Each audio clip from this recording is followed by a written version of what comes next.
Thank you, Abraham. I love you so much. Yeah. That's natural. Yes. I'm extremely pleased that I'm here. And we are all extremely pleased that you're here.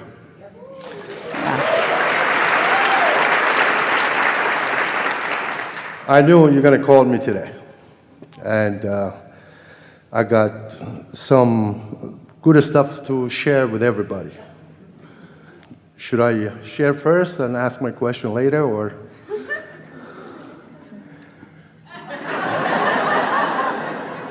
What do you think is most likely to bring us all to a place we have not been before? Okay, good. In this leading edge conversation where this combination of beings has never been before. Let's find the new nugget. Thank you. I want to share a story about Thomas Edison. 100 years ago, in December of 1914, he was 68 years old, and his lab burned to the ground. That lab, that was everything he had. It was like, at the time, it was worth $7 billion. He didn't have any insurance. Overnight, he lost everything. Except his vibrational prowess. Absolutely. Except his point of attraction. Exactly. He was very well known to be extremely optimistic. Really? In unconditional joy. So at the night of the fire department called his son because they knew that there is no hope that they're going to do anything there.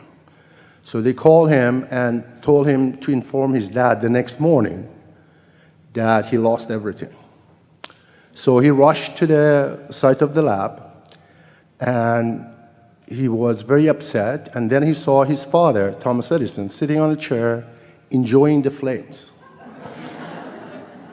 And he couldn't approach him. Then Thomas Edison saw him and asked him to come. He said, "Wow, these are beautiful flames. Nobody has seen a fire like this."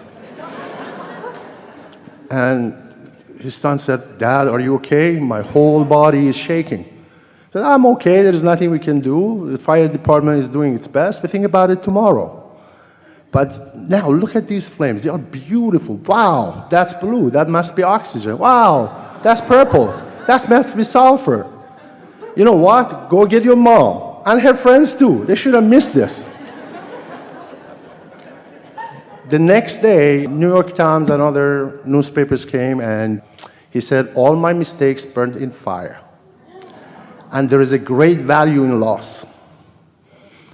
And he lived another 20 years, and his company is still around, Con Edison.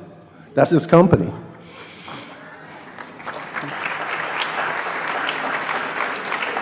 Well, what he knew that his son didn't know at that time is that his beingness, what he had amassed was knowledge. What he had amassed, and we would use different words than he would use knowledge, what he had amassed was a vibrational point of attraction. He understood in some way that there was a vibrational reality that would come quickly back into fruition. The physical manifestation is a temporary thing. The vibrational state of being is an eternal thing. Absolutely. Yes. Yes. So he was a master. He knew what's happening in the world. Another thing we have some questions. Do you think that he was always and only optimistic? In other words, you were all born that way.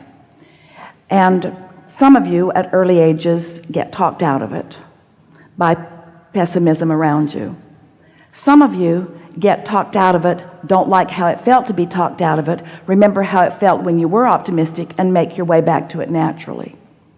Some of you, especially people of scientific bent, because you see, everything in science, actually everything in everything, follows these powerful laws of physics.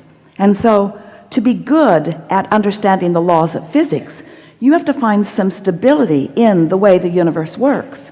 And so, through his trials and errors, as some would call it, through his experimentation, he learned what worked. And in the same way that he learned what worked in terms of chemistry or mathematics or science. He also learned what worked in terms of emotions. He came to know, as surely as putting these components with these components will equal this, he learned that this emotion put together with this emotion will equal this. He learned through life what optimism would bring him. He learned to thrive on clarity. Clarity and alignment are the same thing. Split energy and clarity are opposite things, you see. And so in the same way that he was a scientist who learned through doing, that's what we're asking all of you to do. We're asking you to put yourselves in touch with your emotions so that you can discover your clarity in the way that he did. Yes. Yes, I was going to say that observe what worked and what did not work. Yeah. And anything other than joy is not going to work. And why? If you can get this emotional component in place and begin to notice when things are working how you felt or feel, and when things aren't working how you felt or feel, and then just start doing the work. We'll talk about it more as we're moving through this day, how to soften the resistance and how to increase the allowance. There are easy things to do, but first you got to understand the process, and we think you all do about now, don't you? Yeah. Yes.